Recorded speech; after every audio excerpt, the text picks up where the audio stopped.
Hello there and welcome back to my survival world. This is episode number 2. So if everything went right with the new flashback mod, you should have just seen some cinematic shots of me building this bridge in between episodes. You might also have wondered what that is. One other thing that I've done in between episodes is make a little villager breeder over here. It has been working for a little while, which is why we have, I think that is 3 villagers down there, which I can use for some further projects in the near future. I also went out of my way to go to the different villages. If I open the map right here, I went to the savannah over here, the desert village over here, and also to this plains village over here to collect some more different villagers. And I then proceeded to transport them by boat, which I also have this little cinematic shot from. And ended up putting them down there. They are still in their boats, but I can get them out when I need them. I'm not really sure if this is still the case in Minecraft, but I believe that different villager types, like from different biomes, can have different traits.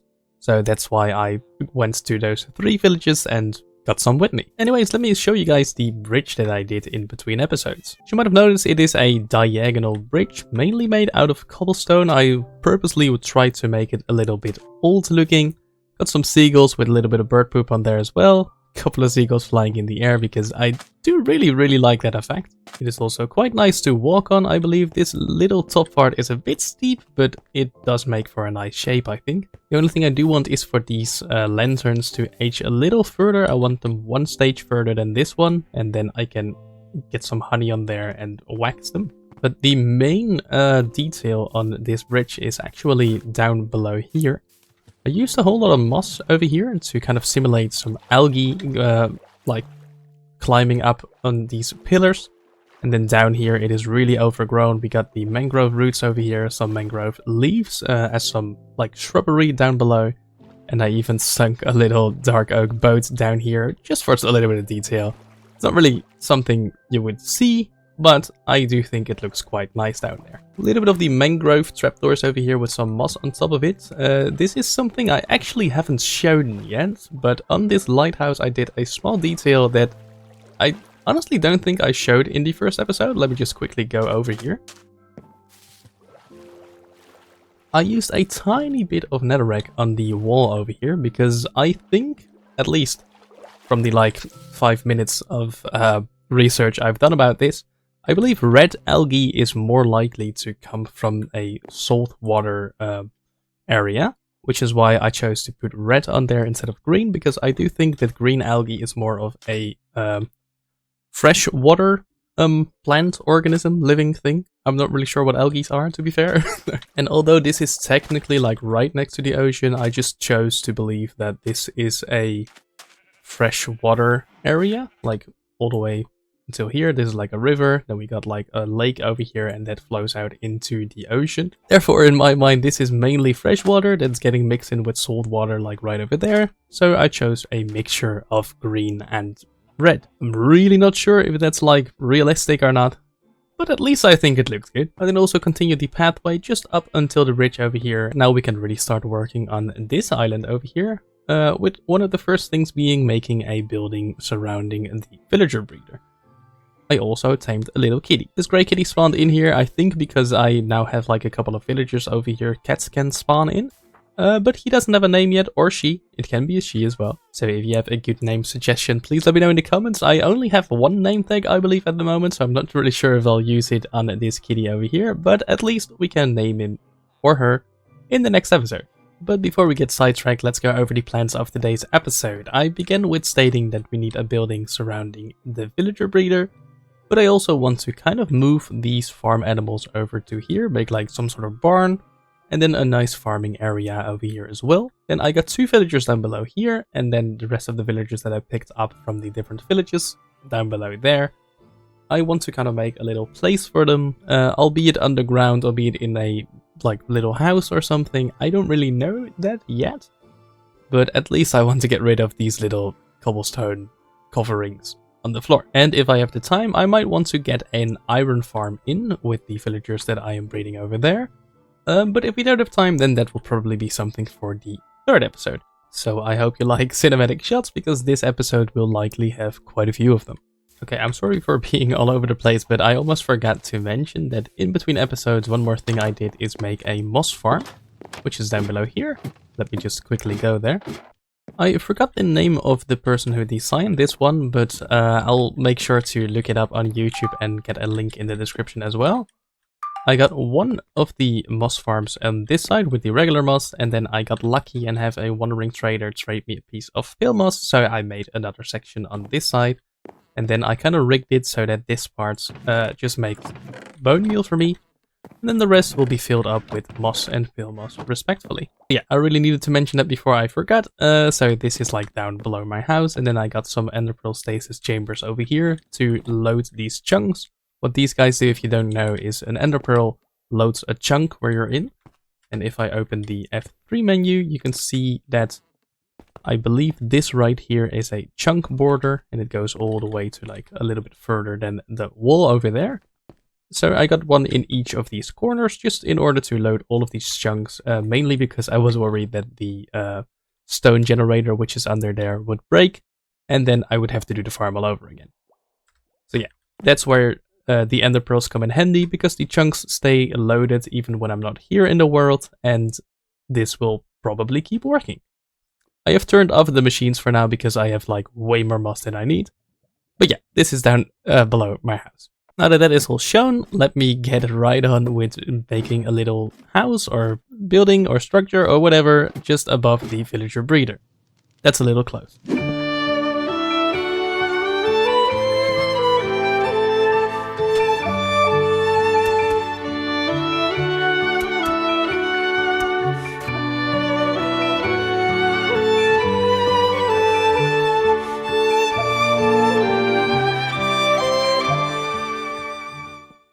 Alright, it is now the next day, and I made a Dutch mill.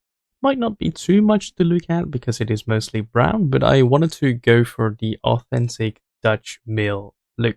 These structures are normally made out of wood and straw, I would know because I am from the Netherlands, so this is very recognizable for me at least. I thought that this might be a little more unique than making just another tower on top of it. And I also want to make this part of the area more of like a little farming section, which is why I chose to do the mill over here.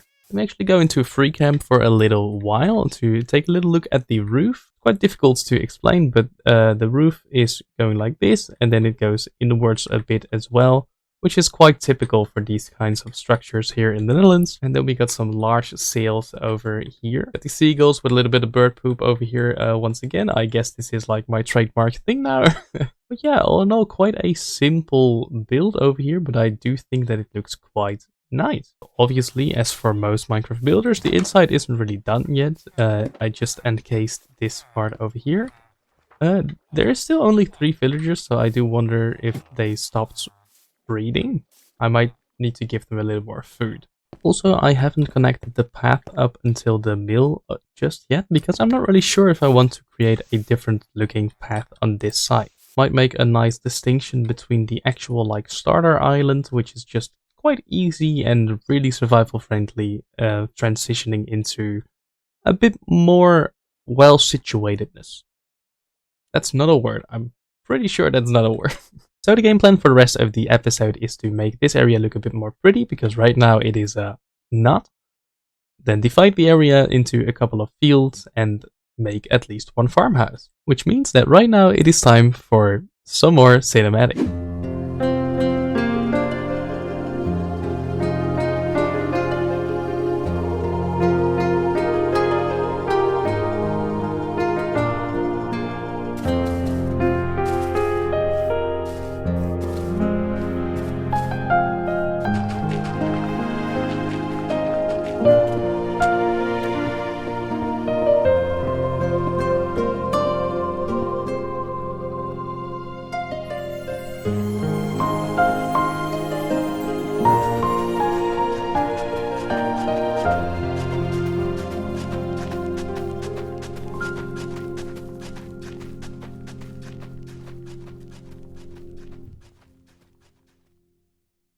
Alright, that took a while, but it is all done now. Let me go right to the middle of the bridge and then turn around to reveal the new area. This took a long time. I think all in all, including all the details with like the leaves and stuff, the new beach, a little bit of like the foliage over here, this probably took right around 8 hours to build, which was a little longer than I expected, but I do think that it is worth it. Let's go over the change. First of all, let's go into the free cam and show you guys the fields. So we got a carrot field over here, beetroot with a little scarecrow in the middle. Then we got the sweet berries over here. Just a couple of ferns because I actually made a field too many. So I thought let's put something creative in here. We got the potatoes over here. In the back we got 2 animal pens for the cows and the sheep that I will need to move still. They are right over there. And then we got a big wheat field right next to the mill because I just thought that would make the most sense. And then for a tiny little bit of grass over on this side of this path, I just put a couple of lilacs to maybe look like a little bit of lavender. I don't really know. I think it looks cool though, just a little splash of color over there. And it matches quite nicely with the scarecrow. As you might have seen looking down below from the FreeCam mod up there, I have created a couple of paths. The path is really quite simple, it's just gravel in the middle and then the pale moss to the sides where like the leaves are. And that way it kind of blends together the nature, especially it works well with the cobblestone and the moss and stuff to the gravel, which is the main path. And then some simple stone pressure plates and buttons for just a little bit of variation in height. Then from the bridge we got 2 main paths. One is leading straight up to the new farmhouse, the other is going to the left to the mill.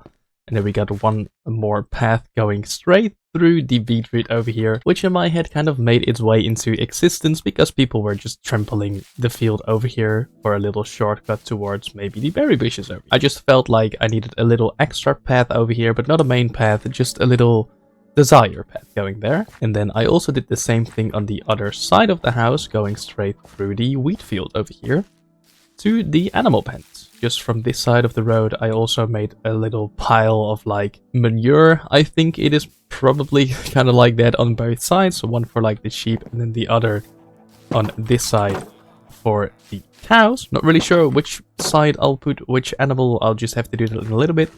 But we got a little manure pile over here, a little compost pile for some extra decorations. Barrel over here for some stuff, not really sure what I'll put in here, but we got the barrel for the potatoes over here, and every single field has a little storage area. So I actually stored like a couple of my ferns in here. Then the berry bushes are all the way over here, and so on and so forth. I made a little bit more of an open area in front of the house over here. You can already hear the chickens barking. I'll show you guys that in a little second. But I thought let's put a little tiny well into here. This is a design I think Whip uses a lot in his world as well, but I really thought it looked nice for just a small well, a little detail in front of the house over here.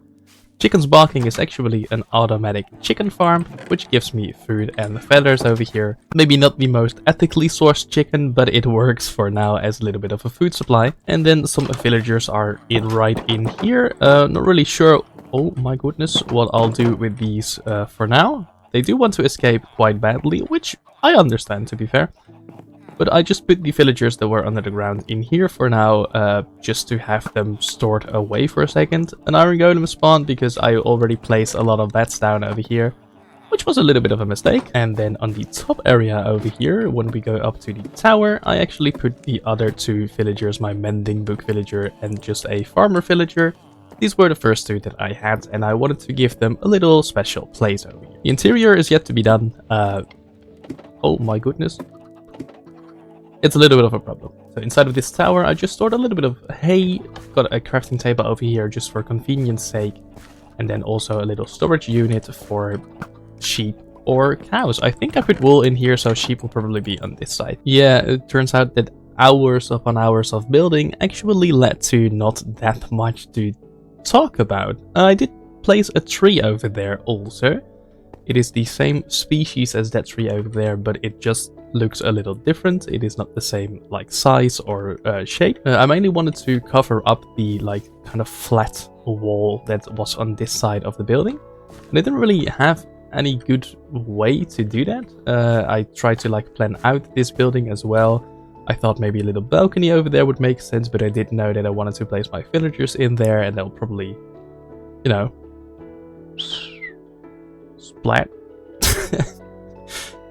So I thought a nice little tree would work well over there. I do think the tree kind of like makes the area come together a bit more, so I quite like it for that reason. Then I've done the same thing with the beach that I did over there, just on the side of where the ocean is, because I feel like waves would probably crash on the shore, make this side of the beach a bit more wet than the other side of the area, which I didn't really do anything for, not out of laziness sake, but just because it is more realistic at that point. The scarecrow itself isn't really a conventional scarecrow either. I used a bamboo block as the head instead of a pumpkin that most people I think use, because I wanted to use the pink wool for his little mantle, and the green matches more perfectly with the pink over here, as well as it looks like those lilac plants, so I thought that looked a little cooler than I would normally do. Yeah, one small detail that I came up with, which I thought was kind of cool, is for the roof over here, I just used a pot as the chimney. There's a little campfire below there. And then I just kind of beat up the wood around here, kind of like make it look like it's patched up, like someone made a roof someone made a hole inside of the roof and tried to patch up the area surrounding it for the little chimney over here. I did the same over here, and I just used some scaffolding, which leaves open the gaps. But I kind of really like that. Also, the top part of the scaffolding really matches well with the color of the jungle wood. And I think I'm kind of proud of that one. I think I did a really cool job over here. Also, for the people wondering, here's how it looks on the map. I think it looks pretty cool. And with that, I do just need to transfer over the animals to their new pens, get rid of this, maybe place like a tree or something else over there, and then I think it is finally time to expand over to the mainland. I'm not really sure where we'll go next, but I do know that for the next episode, I probably want to try and get myself an elytra, which is a journey. So while transferring the animals over to the new pens, let's go over the plans for the next episode. I hope they can fit on the bridge. If not, might lose some. No, we lost one sheep. I'll just get him later on. I wanted to go over the next episode plans, but this takes a little more brain power than I thought. Oh, we actually lost 2 sheep on the way. Got the white sheep over here, and the brown sheep is making its way towards the new pen. I think he really likes it. There we go. That's all 10 of the lead, so everyone should be freed of their lead. Please don't be able to jump over the fence anywhere. Okay, the cows are a smaller amount, so I think we'll be fine to talk about next episode now. So we got the villager breeder in the mill over here, so we might be able to make a little iron farm somewhere, but I'm not really sure where. Might actually be able to make something over here, transport a few villagers down below, have a little iron farm over there. On the other hand, I'm not sure if that's a good plan, because I'm not sure how long I'll stay in this area. If I want to expand over to like a new little village somewhere, that's probably where I spend most of my time, and I do have the chunk loaders down below my house, so maybe the iron farm can have a chunk loader as well. In that case, it won't be a problem. Next up the agenda is the nether portal over there. I want to kind of make that area look a little more special, because right now it is just a plain nether portal, and it looks kind of bad. So far we probably have iron farm, nether portal. The next part is to make another bridge leading from this side to somewhere on the mainland, and then go to a different spot. It might be up here, because I do like this area when I stumbled upon it, but I'm not sure yet, so we might make a bridge, then a path leading somewhere, and see what we'll do from there. While I'm towing these cows to their new pens, I do want to thank you guys for the support on the first video. I think it is sitting at like 200 views right now, which in like this grand scheme of YouTube isn't that much, but it was like more views than I was expecting it to get. But I do hope you guys are enjoying this little series that I'm starting up over here. This is the 2nd episode, for everyone wondering if this is your first time checking in, and I hope that we can continue doing this for a while. At least I am motivated to continue in this world, so I hope you guys stay with me and find out what's in it for you guys along the way. Come on, girl. You really gotta keep moving. Let me actually breed up a few more cows over here to make this area a little more populated. Please don't be able to jump over the fence once again. I would not be able to handle it. Guys, come on. We cannot start hanging out at the fence gate over here. I think I can jump this. I would have been able to if I got the skill for that. You guys can breed up a little more. Alrighty then, that is going to be it for this episode, because I need to edit quite a few cinematic shots. And I don't want to wait too long with the episodical releases of this series, so That's gonna be it for today. This episode is probably not too long, but that might be a good thing, might be a bad thing. Let me know in the comments down below if you like longer or shorter episodes, so maybe I can do something with that. The sun is setting behind me and the video is coming to an end right now. Thank you so much for watching. If you like this episode, please make sure to leave a like, comment down below what you thought of it, and subscribe for more content. I hope to see you in the next episode. Take care, bye bye.